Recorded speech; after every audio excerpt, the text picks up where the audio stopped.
Hi everyone and welcome back to Little B English. Today, I'm going to tell you the story, the new difficult boss, and the laughter-filled moments. You know that feeling when you get a new job. The fresh start, the clean slate, the hope for a normal, productive life. Well, I had that feeling for about 10 minutes. Then I met my new boss, Mr. Thompson. I thought I was just signing up for a regular 9 to 5, but it turns out I got a front row seat to the most absurd, hilarious, and utterly bizarre show on earth. From rules about color-coded auras to top-secret projects involving toasters. My life became a series of laugh-out-loud disasters. If you've ever had a difficult boss, a weird boss, or just a boss who makes no sense, then you're going to relate to this story. Because behind every ridiculous rule and every frustrating demand, there was a secret so crazy, it changed my life forever. And trust me, you'll never guess what it was. I'm not a difficult person. I don't ask for much. A decent salary, a desk that doesn't wobble, and a boss who knows the difference between a project deadline and a metaphysical experience. So when HR manager Brenda shook my hand and beamed, "You're going to love working for Mr. Thompson. He's an absolute visionary." I let myself feel a flicker of hope. A visionary. Great. Maybe this was finally it. Brenda led me to his office, a sleek glass box on the 10th floor. I braced myself for the standard handshake, the polite small talk about my resume, the firm look that says, "I'm a serious professional." But Mr. Thompson didn't offer a handshake. He was standing with his back to me, staring intently at a potted fern on his desk. He was a tall man, maybe in his late 50s, with a perfectly tailored suit and a completely bald head that reflected the office lights. He didn't turn around until Brenda cleared her throat. When he did, he didn't look at my eyes. He looked at my chest. "Brenda, the vibrational energy is slightly off. Has he been near a high-frequency router recently?" he asked, his voice a low, gravelly rumble. Brenda gave a tight, practiced smile. "No, Mr. Thompson. This is Alex, your new assistant. He's ready to get started." Mr. Thompson nodded slowly, his eyes still fixed on me. "Welcome, Alex. Before we begin, a few questions. Tell me about your aura. Is it a calming blue or a chaotic red?" My mind went completely blank. I looked at Brenda, but she just gave me a little headshake, as if to say, "Just go with it." I think it's more of a beige," I stammered, feeling like an idiot. Mr. Thompson's eyes narrowed. He took a single, deliberate step forward, now close enough for me to smell a mix of expensive cologne and lemon essential oil. He didn't seem to notice my confusion. "And your ability to harmonize with office flora," he continued, gesturing vaguely at the sad-looking fern. "We find that those who can't are prone to causing energetic static. This company is a temple of focus, not a playground for disruptive frequencies." I could feel a bead of sweat forming on my forehead. This wasn't visionary. This was a man who thought plants had feelings and rooters had auras. I suddenly understood Brenda's strained smile. This wasn't a job. This was an assignment from a dimension where logic had been replaced by pure, unfiltered madness. I'm pretty good with plants, I said, my voice barely a whisper. I'd owned a cactus once. It died. Mr. Thompson nodded gravely. Good. Because the first rule of this office, Alex, is this. Never, ever touch the bonsai tree. He pointed to a tiny, perfectly manicured tree on the corner of his desk. Its emotional stability is key to our productivity. My career at Sterling & Sons was off to an interesting start. The next few days were a blur of beige and awkward silence. Mr. Thompson had instituted a calming color dress code, and the entire office looked like a human-sized bowl of oatmeal. My co-workers, all veterans of Mr. Thompson's tenure, moved with a quiet resignation. There was Jane from accounting, a woman who once wore neon pink, now sadly draped in a moss green cardigan, and Kevin from marketing, a guy who used to blast rock music from his headphones, now typing with a silent, methodical grace that was terrifying to behold. The silent stare-off became a daily ritual. At 10 a.m., a chime would sound from Mr. Thompson's office, and everyone would freeze, staring at a blank wall for 5 minutes. The rule was to gauge collective focus. I learned to stare at a small stain on the wall, and I swear I began to form a bond with it. The final straw of the week, however, was the vibrational harmony bowl. At 5 p.m. sharp on Friday, Mr. Thompson emerged from his office carrying a giant, hand-carved wooden bowl. He placed it ceremoniously on a communal table. Employees, he announced in a grand voice, as a testament to our shared energy, all electronic devices must be placed in the bowl for cleansing. We must cleanse our frequencies of the day's digital static. My phone, my work tablet, my coworkers' smartwatch, all of it went into the giant bowl with a soft clatter. It was the most absurd thing I had ever seen. I looked at Kevin, who just shrugged and whispered, "Trust me, this is better than what he tried last month." The following Monday, I walked into the conference room for the weekly team meeting. I expected a presentation on sales numbers or marketing strategies. Instead, a PowerPoint slide appeared on the screen, titled, "Energy Anomalies and Their Impact on Workplace Flow." Mr. Thompson stood at the front, his expression as serious as a neurosurgeon's. He clicked a button, and the first graph appeared. It showed a sharp dip in productivity on Wednesday afternoon, with a corresponding spike in disruptive frequencies. "This, team, is a direct result of a misplaced stapler," he explained, pointing to a photo of a silver stapler that was an inch to the left of its designated spot.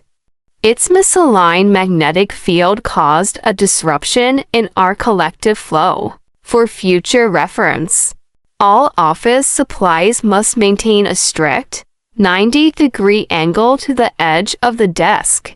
Another slide. A blurry, out-of-focus photo of a person walking past a plant. The title, "The Case of the Contaminated Aura," a colleague's aura, saturated with negative vibrations from a home disagreement, disrupted the positive resonance of the ficus tree in the lobby. I have since given the plant a week's meditation break. I bit the inside of my cheek so hard I almost bled. Kevin, across the table, was shaking silently. My eyes met Jane's, and she looked like she was about to cry from a combination of frustration and suppressed laughter. Mr. Thompson clicked to the final slide, which showed a perfect line with no disruptions. This is the flow we are looking for. It was achieved on Thursday, after I personally realigned every single stapler in the office. I had to get out. I stood up, pretending to cough violently. "Excuse me," I rasped. "I think I've got some sort of vibrational imbalance. I'll be in my office." I fled, leaving the room to the glorious, silent absurdity. I had a new, terrifying realization. This wasn't just a job. This was an ongoing, live-action comedy show, and I was the main character. The Monday meeting was just the beginning. The next day, Mr. Thompson handed me a small, blinking device that looked like a prop from a low-budget sci-fi movie. It was made of polished wood and a few exposed wires. "Alex," he whispered conspiratorially, "your new, top-secret project. I need you to collect personal energy samples from each employee. Just hold this near them for 5 seconds. Do not, under any circumstances, reveal its purpose. Their cooperation must be organic." My stomach dropped. I now had to approach every single one of my coworkers, holding a ridiculous glowing box, and pretend it was normal. I looked at the device. It was blinking a soft, purple light. I groaned inwardly. My first target was Jane from accounting. She was buried in spreadsheets. I walked up to her, device in hand. "Hey, Jane," I said, trying to sound casual. "Just need you to hold still for a sec." She sighed, not looking up. "Is this another one of Mr. Thompson's vibrational things?" No. It's just a biometric scanner for the new company health initiative." She raised an eyebrow. "It looks like a salad bowl with Christmas lights." I held it near her. The purple light blinked furiously. A tiny, high-pitched beep sounded, and a number appeared on a small screen. 34.7. Jane looked at me, unimpressed. I scurried away, a data collector for the deranged. My mission continued with even more bizarre encounters. I had to sneak up on Kevin while he was on the phone, holding the device like a detective with a bug detector. He just stared at me, dead-eyed, as I beeped him. The worst was Brenda from HR. I caught her in the break room, and she looked at me with a mix of pity and concern. "Are you getting enough rest, Alex?" she asked. The device beeped 100 to 0.5. I left the room, convinced I was the only one with a malfunctioning aura. Among all of Mr. Thompson's quirks, there was one that was more obsessive than the rest. A locked, unmarked door at the back of his office. He guarded it like a dragon protecting its hoard. One afternoon, I saw a cleaning lady with a mop accidentally brush against the door. Mr. Thompson, who was having a meeting, leapt to his feet and let out a blood-curdling scream that echoed through the entire floor. Do not touch that door. It is a gateway to chaotic frequencies. He shrieked, his eyes wide with a genuine terror that was both hilarious and unsettling. My curiosity reached a new peak. What was behind that door? A time machine? A pet lion? A secret stash of normal office supplies? The opportunity to find out came later that week. Mr. Thompson, in a rare moment of distraction, tripped over the leg of his own desk and sent his keycard flying across the floor. He landed in a heap, looking more flustered than I had ever seen him. My keycard. It must have been the static from a nearby cell tower. He yelled. I, being the good employee, rushed to help him up. As I did, I discreetly slid the keycard into my pocket. My hands were shaking, not from fear, but from the hilarious, exhilarating possibility of finding out what was behind that door. I was about to go from an unwilling guinea pig to a detective in the world's most absurd mystery. My chance to investigate was thwarted the very next day by a new arrival. A tall, pale man in a trench coat, despite it being 80 degrees outside, showed up at the reception desk. He didn't ask for Mr. Thompson by name, but by some kind of code.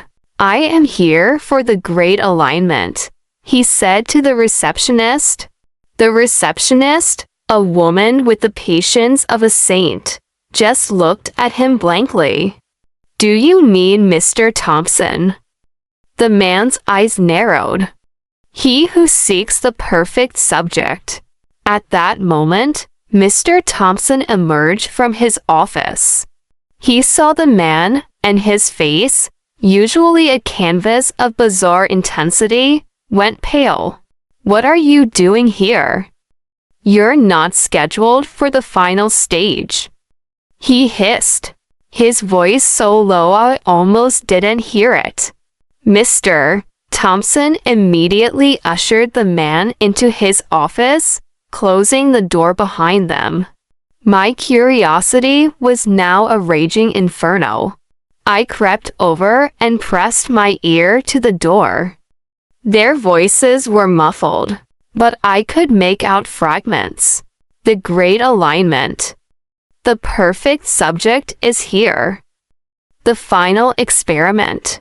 The gift. My heart pounded. This wasn't about a plant. This wasn't about a stapler. This was about a secret project. A final stage, and me the perfect subject. The terrifying realization hit me like a ton of bricks. Mr. Thompson wasn't just a quirky boss. He was a leader of some sort of bizarre cult. And I was about to be their next something. The next day, Mr. Thompson acted like nothing had happened. He walked around with his usual bizarre calm, meticulously checking the alignment of every stapler. But my mind was a vortex of paranoid theories. Cults. Human sacrifices. Was he going to make us drink the office plant water? I waited until he left for lunch, then, with the purloined keycard trembling in my hand, I slipped into his office. I scanned the card, and the locked door at the back of his office clicked open. I stepped inside and stopped dead in my tracks. It wasn't a lair for a cult. It was a workshop for a madman. In the center of the room stood a massive, chaotic machine that looked like it was built from every junk drawer in the world. It was a bizarre mashup of old laptops, kitchen utensils, blinking Christmas lights, and what appeared to be a Rube Goldberg-style contraption of reinforced twine and glitter-filled tubes. A large, vintage toaster sat prominently on a platform at the top, glowing faintly. On a screen next to it, a red countdown timer was ticking down from 5 minutes. I stared at the screen, my heart pounding. 5 minutes. What on earth was this thing? Was it a bomb? A portal? Was it going to launch the toaster into space? The sheer absurdity of it made me laugh, a hysterical, shaky sound that echoed in the silent room. Just as the timer reached 3.45, I heard raised voices from the reception area. The mysterious trench coat man had returned, this time with 2 other guys in ill-fitting suits. They weren't clients. They were here for the Great Alignment, and they were asking for Mr. Thompson. My blood ran cold. This wasn't a joke. Not for them, at least. I slammed the door shut and ran. I had to warn him. I found Mr. Thompson by the water cooler, polishing the filter with a lint-free cloth. I grabbed his arm. Mr. Thompson. They're here. The guys from the other day. They're looking for you. His eyes went wide, not with fear, but with a strange, frantic excitement. The final stage. They're early. Alex, this is it. To the lab, now. We sprinted through the office. I communicated with Kevin and Jane using silent, frantic hand gestures, trying to warn them to stay out of sight. The men saw us. They started to pursue.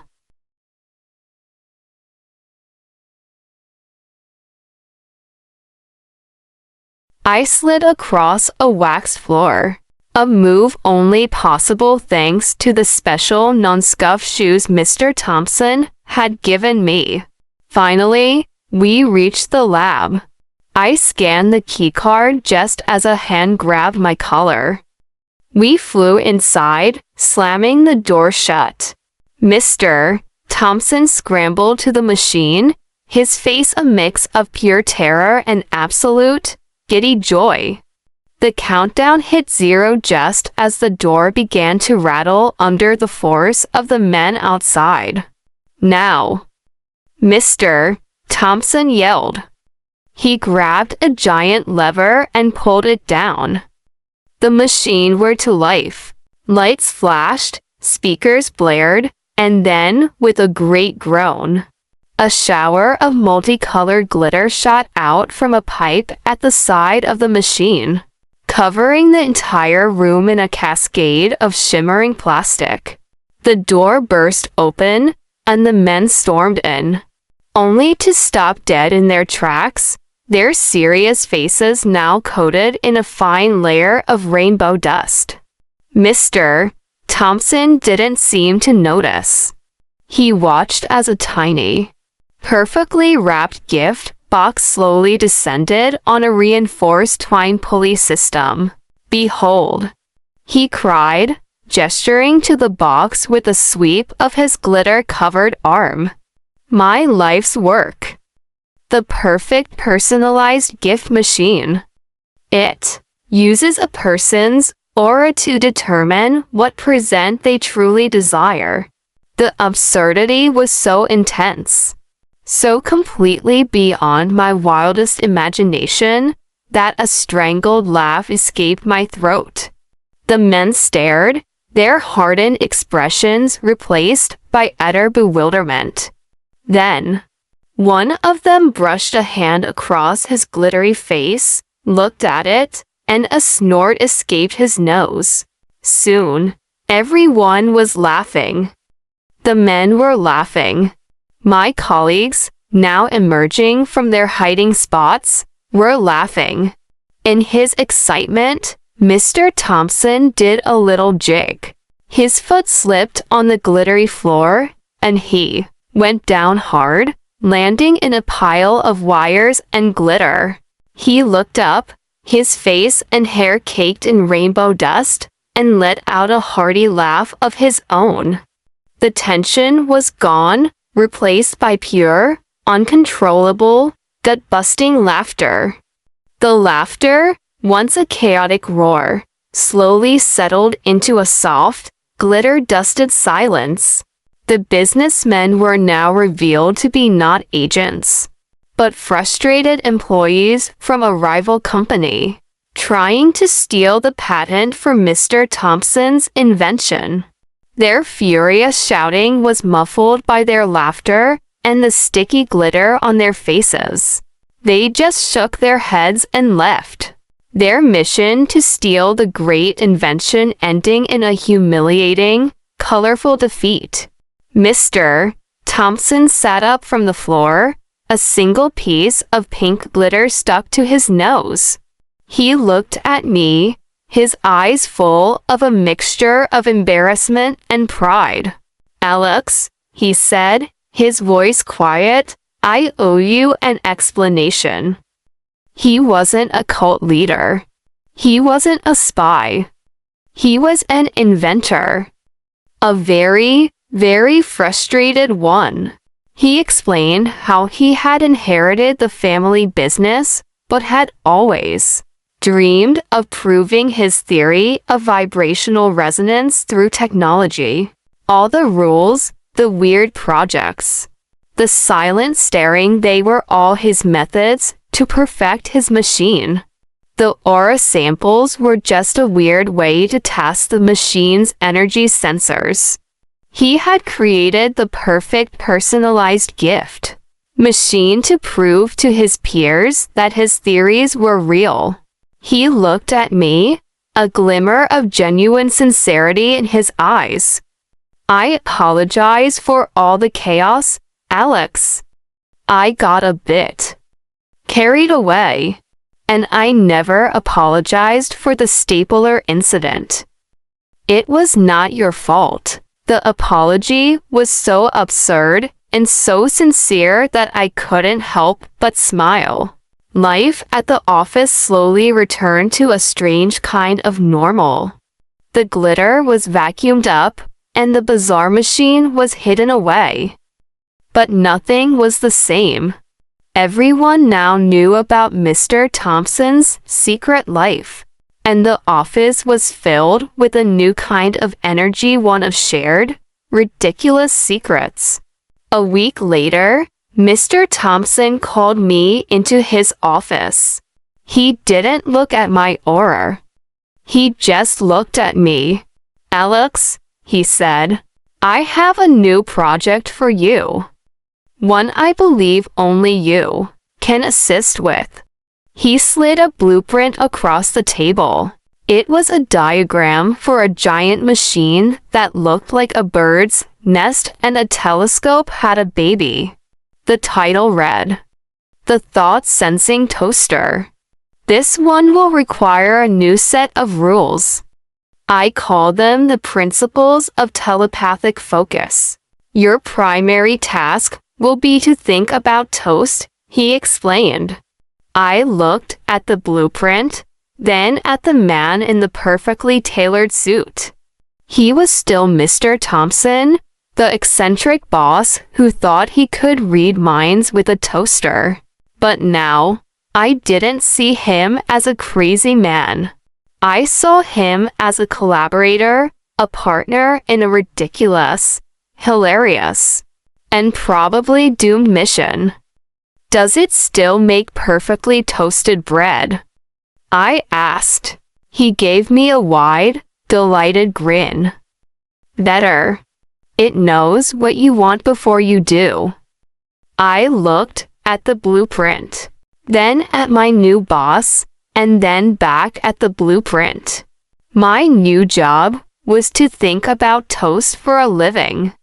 I still didn't ask for much, but now I knew I was going to get it. And I couldn't wait to see what hilarious disaster we'd create next. Thank you for listening.